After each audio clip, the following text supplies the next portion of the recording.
চোর চুরি করেছে, ধরা পড়েছে। উমর রাদিয়াল্লাহু আনহু বলেছেন হাত কেটে ফেলো। তখন সে বলছে যে আমার হাত তো কাটা যাবে না। কেন? আল্লাহ পাক তাকদিরে লিখেছেন আমি চুরি করব, তাই চুরি করেছে। তো উমর রাদিয়াল্লাহু আনহুর সামনে এই কথাটা বলেছে। আর উমর রাদিয়াল্লাহু আনহু কি বিচক্ষণ মানুষ ছিলেন না বোকাশোকা ছিলেন? বলেন, তার মতো শাসক পাওয়া যাবে? তার মতো আরো একজন শাসক আসবে ইনশাআল্লাহ পৃথিবীতে। তার নাম কি?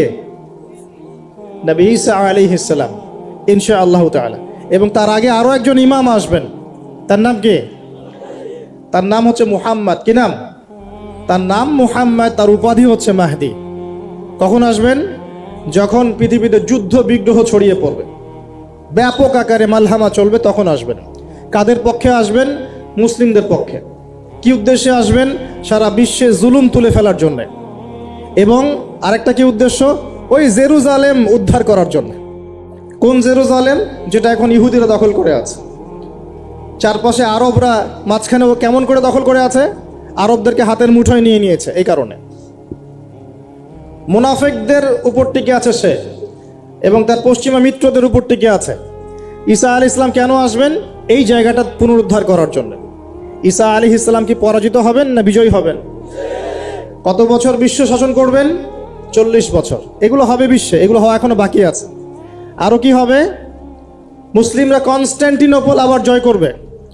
এই কনস্ট্যান্টিনোপলের মধ্যে ফিতনা দেখা দিবে অচিরেই, মুসলিমরা ওইটা আবার দখল করবে ইনশাআল্লাহ তাআলা।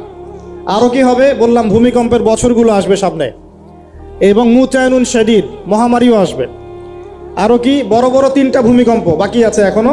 আগে বলেছি লেকচারে, একটা পৃথিবীর পূর্বে, একটা পশ্চিমে, একটা মাঝখানে। এগুলো এখনো বাকি আছে। বিশ্বে অনেক কিছু হওয়া এখনো বাকি আছে। এখন যা দেখছি এগুলোই সব না, এগুলো চলে যাবে। সময় কি হবে? চলে যাবে। আরও নতুন সময় আসবে ইনশাআল্লাহ তাআলা। আমাদের দায়িত্ব কি? আমাদের দায়িত্ব পরিস্থিতি বুঝে দিন ধরে রাখা, আমল করা, এবং মানুষকে দিনের দিকে আহ্বান করা। আমরা যদি দায়িত্ব পালন না করি তাহলে কি হবে? আল্লাহ পাক আমাদেরকে সরিয়ে দিয়ে নতুন কওম নিয়ে আসবেন। আল্লাহ পাক সূরা মুহাম্মাদে বলেছেন ওয়া ইন তাতাওয়াল্লাউ, তোমরা যদি মুখ ফিরিয়ে নাও, ইয়াস্তাবদিল কওমান গায়রাকুম, আল্লাহ পাক নতুন কওমকে তোমাদের জায়গায় স্থলাভিষিক্ত করবেন। সুম্মা লা ইয়াকুনু আমসালাকুম, তারা তোমাদের মতো হবে না, মানে আমাদের মতো অপদার্থ হবে না। উম্মার বিজয়ের শর্ত কি? আল্লাহ সূরা মুহাম্মাদেই বলেছেন ইন তানসুরুল্লাহ ইয়ানসুরুকুম, তোমরা আল্লাহর দ্বীনকে সাহায্য করো, তবেই আল্লাহ তোমাদেরকে সাহায্য করবে। ওয়া ইউসাব্বিত আকদামাকুম, তোমাদের পা আল্লাহ দৃঢ় করে রাখবেন। আমরা আল্লাহকে সাহায্য না করলে আল্লাহ পাক আমাদেরকে সাহায্য করবেন না। সিম্পল। আল্লাহ পাক সূরা রা'দের মধ্যে বলছেন ইন্নাল্লাহা লা ইউগাইয়িরু মা বিকওমিন হাত্তা ইউগাইয়িরু মা বিআনফুসিহিম, আল্লাহ পাক কোনো কওমের অবস্থা ততক্ষণ পরিবর্তন করেন না যতক্ষণ না সেই কওম তার নিজের অবস্থার পরিবর্তনের চেষ্টা করে। তাহলে আমাদের পরিবর্তন কেন হচ্ছে না? কারণ আমরা নামাজ ছেড়ে দিয়েছি। 90% মুসলিমের দেশে কত পার্সেন্ট নামাজ পড়ে চিন্তা করে দেখবেন। আমরা কোরআন ছেড়ে দিয়েছি। 90% মুসলিমের দেশে কত পার্সেন্ট বিশুদ্ধ করে কোরআন তেলাওয়াত করতে পারে একটু খোঁজ নিয়ে দেখবেন। কোরআন শুমারি করে দেখেন, নামাজ শুমারি করে দেখেন, তাহলে বুঝতে পারবেন। আর যারা কোরআন পড়তে জানে তাদের মধ্যে কত পার্সেন্ট কোরআনের অর্থটা বোঝে, এটা আরও বড় বিষয়। তারপরে আবার কারা মেনে চলে, এটা আরও বড় বিষয়। আর আমরা কতজন মানুষ দিন ইসলামকে সামগ্রিক দিন হিসেবে মানি, এটাও একটা বড় বিষয়। আমরা মানি ঠিকই, আংশিক। যেমন ইবাদত বন্দেগীর জীবনে মুসলমান, অর্থনৈতিক জীবনে গিয়ে আবার সুদখোর, এমন না বিষয়টা? এমন হয় না বিষয়টা? ইবাদত বন্দেগীর জীবনে আমি পাক্কা মুসলিম, কপালে সেজদার দাগ আছে মাশাআল্লাহ, দাড়ি টুপিও আছে মাশাআল্লাহ, কিন্তু ব্যবসায় গিয়ে মাপে কম দিচ্ছি না, ব্যবসায় গিয়ে আমি হারাম ভেজাল দিচ্ছি কিনা, এরকম হচ্ছে কি না? হচ্ছে। কিন্তু সে কিন্তু মুসলিম এবং নামাজও পড়ে। তা আমাদের সমস্যা ভাই এখানেই। এখন এই সমস্যাটা সলভ করলে ইনশাল্লাহ সব সমস্যা সলভ হয়ে যাবে ইনশাল্লাহ। সমস্যাটা কি? আমরা ইসলামটাকে আংশিকভাবে মানি, পরিপূর্ণ জীবনে ইসলাম বাস্তবায়ন করতে পারছি না। আপনি হয়তো কেউই পারছি না। ফখর করলে বলার নাই যে আমি খুব পারছি, আসলে আমিও পারছি না। কারণ এই যুগে এটা পারাটা খুব ডিফিকাল্ট। এই যুগে পারাটা কি? খুবই কঠিন। কিন্তু এটাই তো এই যুগের চ্যালেঞ্জ। নবীজি বলেছেন তোমাদের সামনে এমন যুগ আসছে যে যুগে ঈমান ধরে রাখাটা হাতের মধ্যে আগুন ধরে রাখার মতো হবে। তবে সুসংবাদ ওই যুগে তাদের জন্যে যারা আমার সুন্নতকে আবার জীবিত করতে পারবে, যে আমার মৃত সুন্নতকে জীবিত করবে, আল্লাহ পাক তাকে দুধ মানে প্রেমময়, আল্লাহ পাক ভালোবাসেন কি না?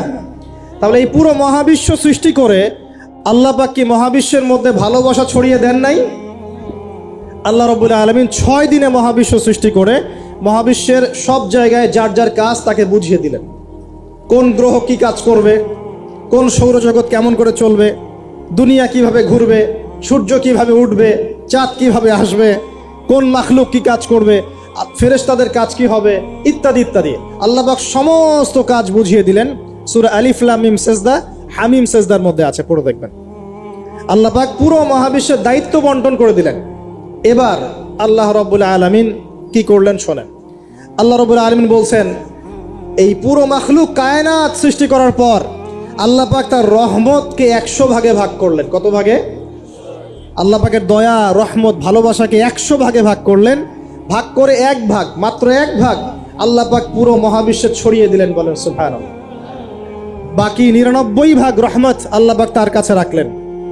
এই 1 ভাগ ভালোবাসার কারণেই, এই 1 ভাগ ভালোবাসার কারণেই এই যে সন্তান কান্না করলে মায়ের বুক ফেটে যায়, সন্তান অসুস্থ হলে বাবার বুক ফেটে যায়, যেই বাবা সহজে চোখের পানি কাউকে দেখায় না, সেই বাবা জায়নামাজে দাঁড়িয়ে চোখের পানি ছাড়তে থাকে। এই 1 ভাগ রহমতের কারণে আমরা দেখি যে রাস্তার কুকুর পর্যন্ত তার বাচ্চাকে চাটে, আদর করে, মহব্বত করে। এই 1 ভাগ রহমতের কারণে আমরা আমাদের স্ত্রীদেরকে মহব্বত করি, স্ত্রীকে সুখে রাখার জন্য জীবনটা পর্যন্ত বিলিয়ে দেয়। সকাল থেকে রাত পর্যন্ত কোনো কোনো ক্ষেত্রে হারাম পথে যেতেও দ্বিধা করি না, স্ত্রী সন্তান সুখে থাক এই আশায়, তাই না ভাই? এই 1 ভাগ রহমতের কারণে, এই 1 ভাগ রহমতের কারণে গাভী দেখবেন, গাভী তার বাচ্চাকে প্রসবের পর চাটে, গাটা চেটে পরিষ্কার করে দেয়। এই 1 ভাগ রহমতে পুরো কায়নাত টিকে আছে। আর নবী সাল্লাল্লাহু আলাইহি ওয়াসাল্লাম বলছেন, বাকি 99% রহমত আল্লাহ পাক তার কাছে রেখেছেন। এই রহমত এবং ভালোবাসা দিয়ে আল্লাহ পাক কিয়ামতের মাঠে মানুষকে মাফ করবে ইনশাআল্লাহ।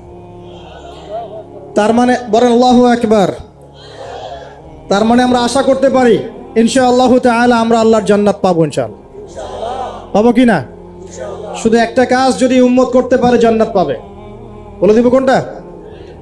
অনেক কাজই আছে, কিন্তু স্পেশাল একটা কাজ, একটা। আল্লাহ রাব্বুল আলামিন মেরাজের রাতে তার নবীকে উঠিয়ে নিয়েছিলেন, উঠিয়ে নিয়ে কাছে নিয়ে আসছেন, একদম কাছে, আর যে আরশের কাছাকাছি। নবী সাল্লাল্লাহু আলাইহি ওয়াসাল্লাম বলছেন, ওই সময় তার উপর 3টা স্পেশাল ওহী করা হয়েছে। কয়টা? 3টা। একটা হচ্ছে 50 ওয়াক্ত নামাজ। কত ওয়াক্ত? এটা কমতে কমতে কমতে কত ওয়াক্ত হয়েছে? 5। 5কেও কমানোর জন্য কোন নবী বলছিলেন? মুসা আলাইহিস সালাম বলছেন 5ও পারবে না, কমাই নিয়ে আসেন। 5ও যে পারবে না, মুসা আলাইহিস সালাম কেমন করে জানলেন? তার উম্মত 2 ওয়াক্ত নামাজ ফরজ। কয় ওয়াক্ত নামাজ ফরজ ছিল? ওই 2 ওয়াক্ত তার আদায় করতে পারে নাই। এই অভিজ্ঞতা থেকে তিনি বলেছেন যে আপনার উম্মত 5 ওয়াক্ত পারবে না। সত্যি না মিথ্যা কথাটা? আসলেই কি উম্মত 5 ওয়াক্ত নামাজ পড়তে পারছে? আচ্ছা, যাই হোক, আল্লাহ পাক আমাদেরকে পড়ার তৌফিক দান করুন। দ্বিতীয় ওহী হচ্ছে সূরা বাকারার শেষের 3টা আয়াত। কয় আয়াত? সূরা বাকারার শেষের 3 আয়াত ওহী করেছেন কে? আল্লাহ রাব্বুল আলামিন। কোন ব্যক্তি যদি রাতের বেলা সূরা বাকারার শেষের 3টা আয়াত পড়ে সারা রাত ইবাদত করার নেকি পাবে ইনশাআল্লাহ। আর 3 নাম্বারটা হচ্ছে স্পেশাল, সেটা হচ্ছে আল্লাহ পাক বলেছেন, হে মুহাম্মদ সাল্লাল্লাহু আলাইহি ওয়াসাল্লাম, বলেন সাল্লাল্লাহু আলাইহি ওয়াসাল্লাম, তোমার উম্মতের কোনো ব্যক্তি যদি আসমান জমিনের সমান গুনাহ নিয়ে আমার সামনে দাঁড়ায়, আসমান জমিন সমান গুনাহ নিয়ে আমার সামনে দাঁড়ায়, কিন্তু আমার সাথে শিরকের পাপ নাই, আমার সাথে কোনো শিরকের পাপ করে নাই, ইনশাআল্লাহ আমি আল্লাহ তার সামনে আসমান জমিন সমান ক্ষমা নিয়ে হাজির হব ইনশাআল্লাহ। তার মানে আমরা যদি ইনশাআল্লাহ তাআলা শিরকের পাপ থেকে দূরে থাকতে পারি, ইনশাআল্লাহ আশা করা যায় আমরা আল্লাহর সন্তুষ্টি পাবো ইনশাআল্লাহ। এরপর আল্লাহ রাব্বুল আলামিন কি করলেন? আল্লাহ রাব্বুল আলামিন পুরো মহাবিশ্ব সৃষ্টি করে সব দায়িত্ব ভাগ করে দিলেন। ভাগ করে দেওয়ার পরে আল্লাহ পাক জান্নাত জাহান্নাম সৃষ্টি করেছেন কিনা? আচ্ছা, জান্নাত এবং জাহান্নাম কার কার জন্য সৃষ্টি করেছেন বলেন? জিন আর মানুষ। আচ্ছা, এখন জান্নাতের চেয়ে কি শান্তির কোনো জায়গা আছে? আচ্ছা, এই জান্নাত কার জন্য সৃষ্টি করেছেন? জিন আর মানুষ। আচ্ছা, তাহলে আল্লাহ পাক মানব জাতিকে ভালোবাসেন কিনা? ভালোবাসেন কিনা? আপনি যখন কাউকে ভালোবাসবেন, তাকে সবচেয়ে সুন্দর গিফট দিতে চাইবেন কিনা? তার জন্য সবচেয়ে ভালোটা কিনতে চাইবেন কিনা? আল্লাহ পাক জান্নাত তৈরি করেছেন কাদের জন্যে? আমাদের জন্য। তার মানে আল্লাহ পাক আমাদেরকে ভালোবাসেন কিনা? অবশ্যই বাসেন। আল্লাহ রাব্বুল আলামিন জাহান্নামও তো সৃষ্টি করেছেন। এখন যদি বলি যে তাহলে আল্লাহ পাক কি আমাদেরকে ভালোবাসেন না, জাহান্নামে কিভাবে দিবেন? উত্তরটা কি হবে তাহলে? উত্তর হচ্ছে এই যে যদি আল্লাহ না করুক কোনো ব্যক্তি জাহান্নামে যায়, তাহলে বুঝতে হবে সেই ব্যক্তি জাহান্নামে যাওয়ার যোগ্য ছিল বলেই জাহান্নামে গিয়েছে। কথা কি বুঝতে পারছেন? আর যদি কোনো ব্যক্তি জান্নাতে যায়, তাহলে বুঝতে হবে সেই ব্যক্তির উপর আল্লাহ পাক দয়া করেছেন বলেই সে জান্নাতে গিয়েছে। মানুষ তার আমল দিয়ে জান্নাতে যেতে পারবে না, মানুষ তার আমল দিয়ে জান্নাতে যেতে পারবে না, আল্লাহর দয়া অনুগ্রহ দিয়ে জান্নাতে যাবে ইনশাআল্লাহ তাআলা। আল্লাহ পাক আমাদের সবাইকে সেই দয়া অর্জন করার তৌফিক দান করুন। সামনে রহমত পাওয়ার একটা সুবর্ণ সুযোগ আসছে, সেটা হলো রমজান মাস। কি মাস? রমজান মাস। আমরা দোয়া করি আল্লাহ পাক আমাদের সবাইকে সুস্থতার সাথে রমজানের সবগুলো রোজা রাখার তৌফিক দান করুন। নবীজি বলেছেন এই মাসে যে ইবাদত করে তার গুনাহ মাফ করাতে পারলো না, তার জন্য ধ্বংস। বলি নাউজুবিল্লাহ। আমরা তো রমজান আসার আগে দুনিয়াবি প্ল্যান করছি, রমজানে কিভাবে ব্যবসায় উন্নতি করব, রমজানে কিভাবে বেশি লাভ করব। হ্যাঁ, তো রমজান মাস হচ্ছে ইবাদতের মৌসুম। আল্লাহ পাক আমাদের সবাইকে রমজান মাসে 5 ওয়াক্ত নামাজ পড়ার তৌফিক দান করুন, কোরআন তেলাওয়াত করার তৌফিক দান করুন, কোরআন বুঝে পড়ার তৌফিক দান করুন, তারাবির নামাজ জামাতে পড়ার তৌফিক দান করুন, এবং বেশি বেশি মানুষকে ইফতার করানোর তৌফিক দান করুন। যাদের যাকাত ফরজ হয়েছে, যাকাত দিচ্ছেন না, আল্লাহর ওয়াস্তে